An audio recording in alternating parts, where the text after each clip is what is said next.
Écoutez Isabelle Maréchal, c'est tendre l'oreille à de l'information juste, livrée avec une ouverture authentique. Isabelle Maréchal. Bien, vous savez peut-être que mon conjoint Thierry a été greffé du foie il y a plusieurs années, il y a plus de 10 ans, et c'est vraiment la greffe et le don d'organes, c'est vraiment, et de tissus, parce qu'on rajoute les tissus qui sont importants, c'est vraiment un sujet qui me touche beaucoup personnellement et qui, je pense, devrait tous nous toucher de toute façon comme citoyens, parce que comme humains, s'il y a quelque chose qu'on peut faire avec le plus grand altruisme, c'est bien faire don de nos organes et de nos tissus à notre mort. Hein, on se le dira jamais assez, mais il faut qu'on est mort, on est mort. Qu'est-ce que vous voulez qu'on fasse? On ne revient pas. Et c'est la Semaine nationale du don d'organes et de tissus qui se déroule jusqu'à demain. Alors, je voulais à tout prix en parler avec vous pour vous rappeler à quel point c'est important de signer derrière votre carte d'assurance maladie, vous pouvez mettre un petit collant et vous signer, ce qui donne à votre famille la connaissance de votre désir, de votre volonté de donner vos organes. J'ai donc des invités qui vont venir nous rappeler à quel point c'est important et puis aussi de faire le point sur la situation du don d'organes. Il y a quelques mois, j'ai eu l'occasion de participer avec mon conjoint justement à la commission parlementaire qui s'intéresse à la chose et qui essaie de voir est-ce qu'on devrait imposer le don d'organes. Personnellement, on est plutôt contre parce qu'on se dit un don, c'est un don. Si c'est imposé, c'est plus un don. Mais ça nous donne l'occasion de rappeler que au niveau des ressources, c'est encore pas tout à fait ça, les amis.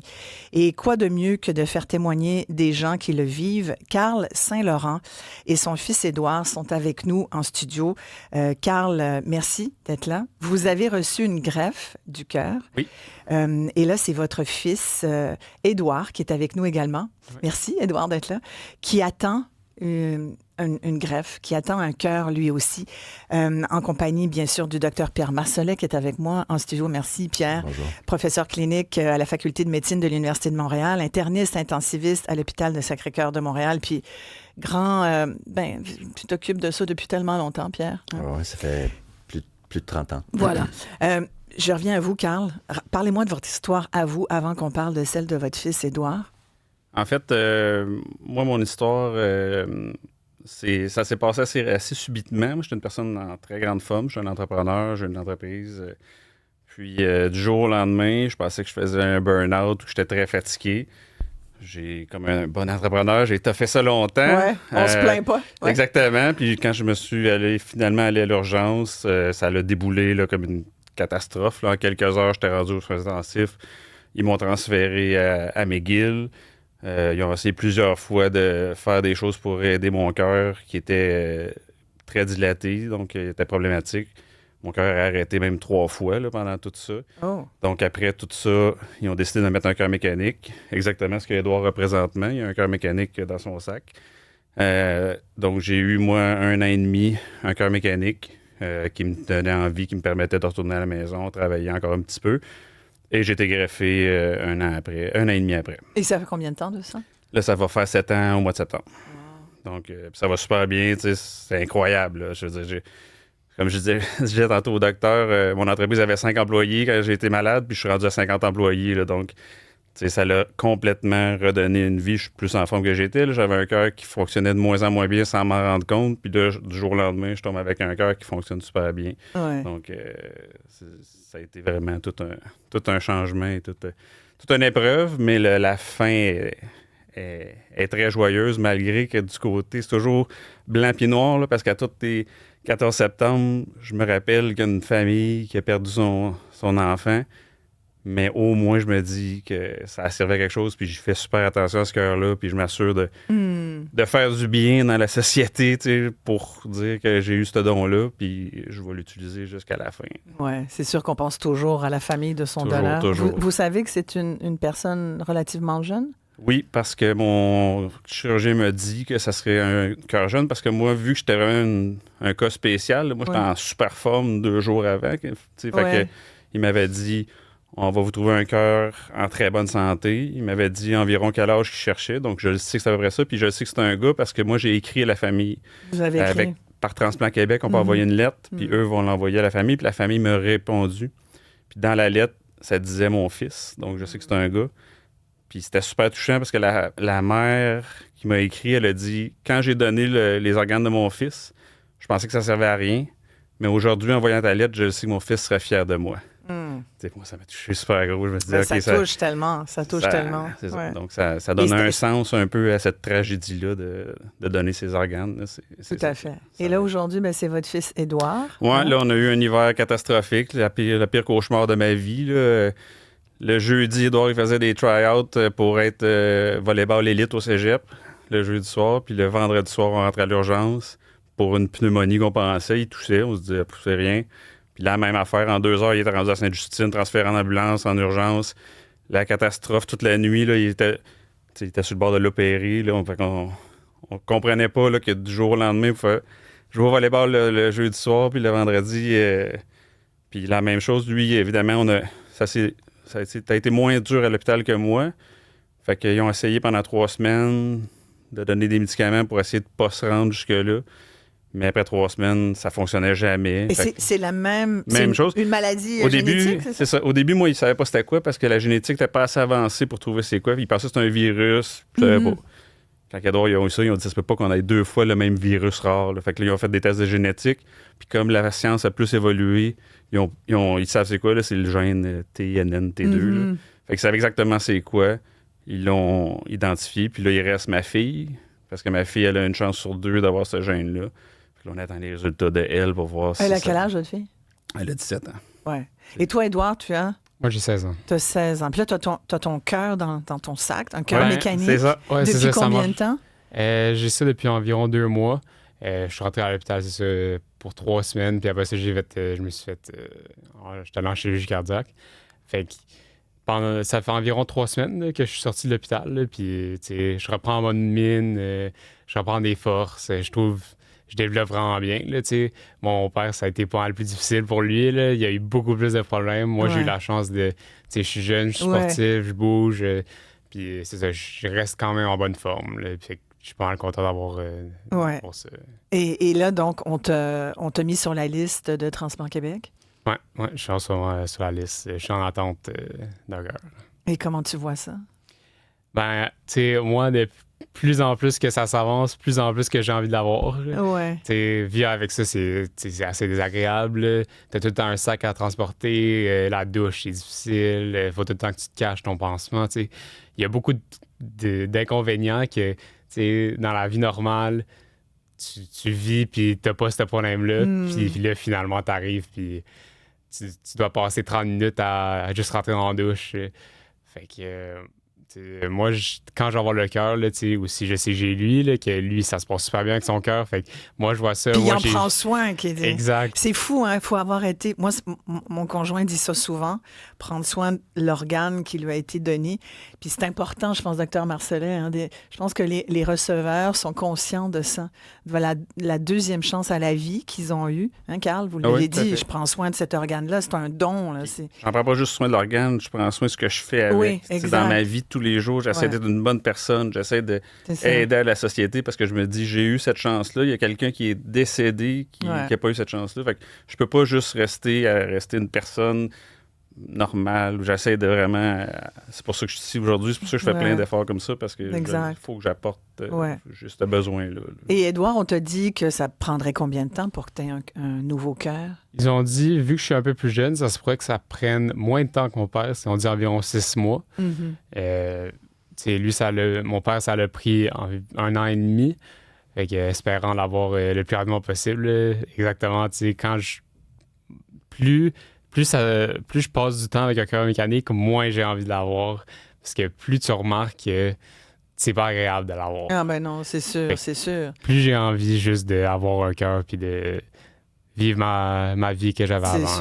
C'est sûr. Transporter son cœur dans son sac, c'est pas l'idéal. Non, exact. Et Édouard, c'est un énorme joueur de volleyball. Il jouait tout le temps au volleyball. La première chose qu'on a faite en sortant de l'hôpital, c'est aller à la pratique de volleyball. La première chose, il voulait absolument aller voir ses amis de volleyball.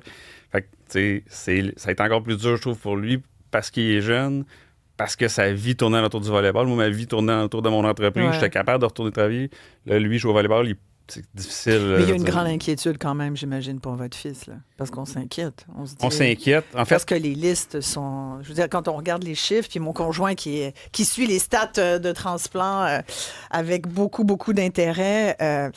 m'a dit, toutefois, tu leur diras que c'est 156 jours d'attente. Le plus bas taux d'attente, d'ailleurs, pour les organes, c'est le cœur. Donc, sans vouloir trop vous encourager, normalement, Dr Marcellet, ça devrait bien se passer pour Édouard.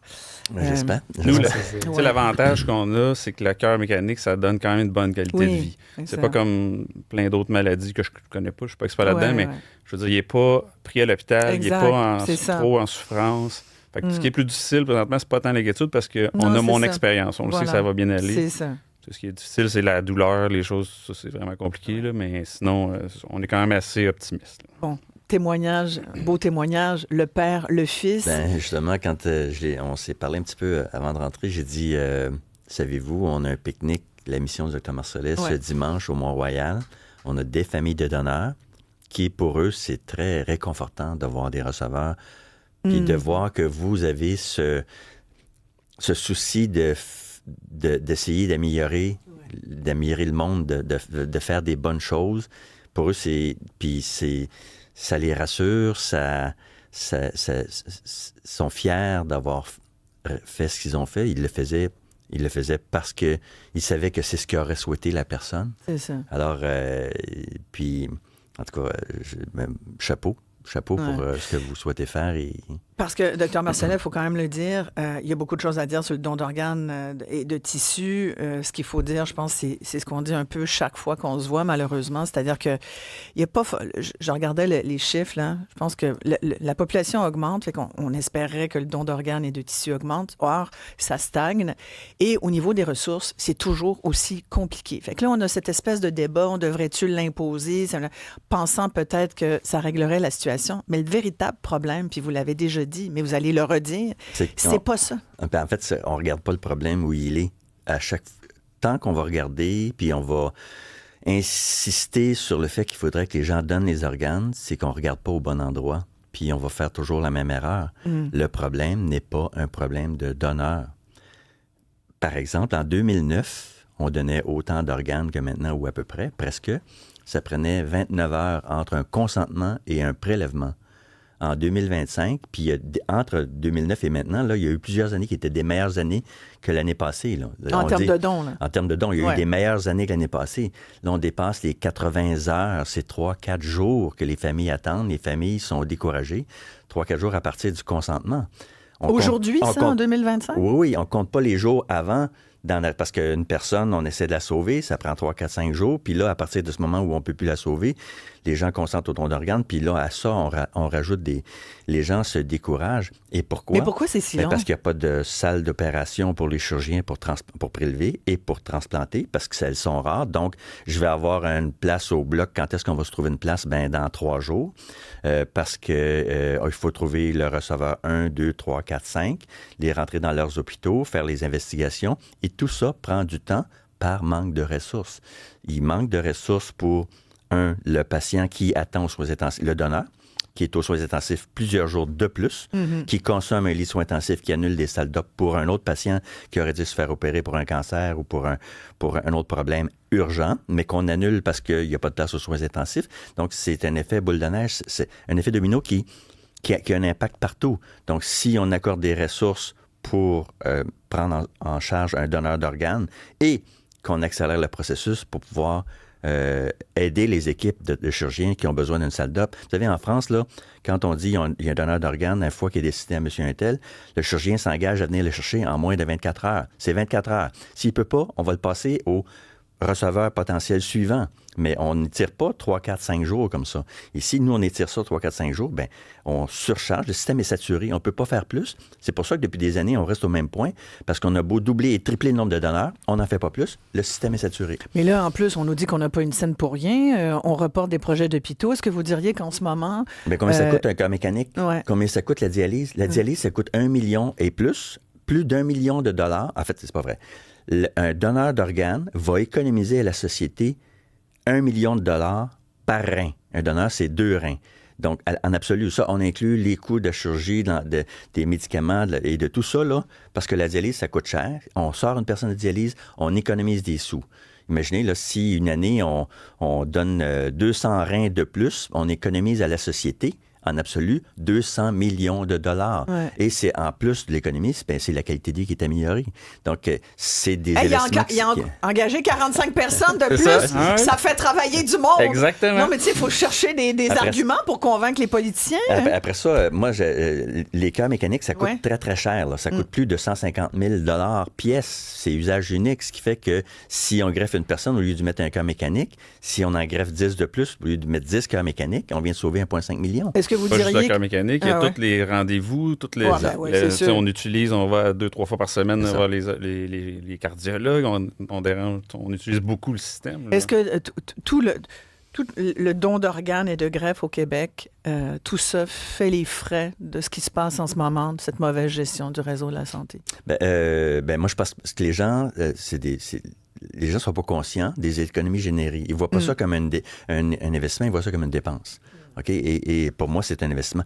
Ça, c'était démontré à maintes reprises. La greffe rénale à elle seule économise 2 fois l'ensemble des coûts de tous les autres greffes inclus. C'est-à-dire que les reins font économiser les coûts des cœurs, puis là, si on parle de cœurs mécaniques, puis à l'époque, les cœurs mécaniques n'existaient pas. Avec ça, on ajoute les cœurs mécaniques et les hospitalisations des patients en insuffisance hépatique et tout ça. Ça coûte très, très, très cher aussi. Il y a beaucoup d'économies à faire là. En 2024, en terminant, voici les chiffres. Merci, Dr Marcellet. 551 Québécois ont bénéficié d'une greffe d'organes, 18 de moins qu'en 2023. Et depuis 10 ans, là, c'est à peu près 500 personnes par année. Ça bouge pas. C'est pour ça que je vous dis, ça stagne. Parmi les personnes en attente, vous venez de parler de greffe rénale, il y a 7 personnes sur 10 qui attendent un rein, un temps d'attente moyen de 470 jours. Alors, vous parlez des coûts là, des dialyses et tout. Je pense qu'il y a vraiment un calcul à faire ici, puisque ça marche de même. Là. Oui, puis il faut faire attention. Puis, je pense, Thierry, ça, c'est les chiffres de transplant. Puis Thierry est bon là-dedans, ton conjoint, là, parce qu'on en s'est parlé souvent. Là, ce qui est, à mon sens, c'est l'éléphant dans la pièce ici, là, c'est qu'il n'y a pas assez de personnes sur nos listes d'attente. Ouais. On se pète les bretelles en disant, regardez, nos listes d'attente sont belles, sont vides. Je suis désolé, mais il n'y a pas assez, à mon sens, il n'y a pas assez de personnes dialysées sur des listes d'attente. En France, là, plus de 30 des gens dialysés sont sur des listes d'attente. Au Québec, là, c'est pas ça du tout. Fait que nos listes sont vides, on se cache la tête dans le sable. Oui, tout à fait. Ça coûte des sous, puis on le voit pas.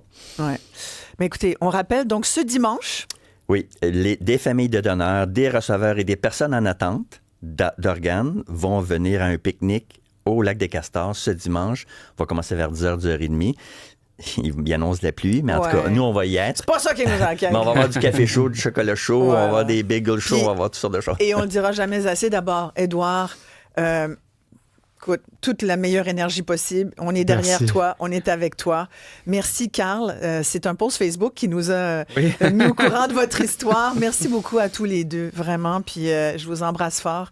Et j'en profite pour redire à nos auditeurs, vous pouvez aller vous chercher le petit collant chez votre pharmacien. Vous le mettez derrière votre carte d'assurance maladie et vous en parlez à vos proches. Dites-le que vous voulez donner votre organe à votre mort. Et puis, on espère que tout fonctionnaire et ministre de la Santé qui nous écoute soit conscient de ce qui vient d'être dit, parce que ce que vous avez dit, Dr Marcellet, c'est ça la base. C'est ça qu'il faut comprendre. Arrêtons de dire il n'y a pas assez de donneurs. Les gens sont généreux, là, mais il faut leur dire, il faut leur expliquer. Le problème, c'est pas un problème de donneur, c'est un problème de preneur. Voilà, de preneur. Voilà, exactement. Merci beaucoup. On va à la pause. On revient tout de suite après. Il y a Isabelle Perron qui va nous dire plein d'affaires positives. Alors, restez là.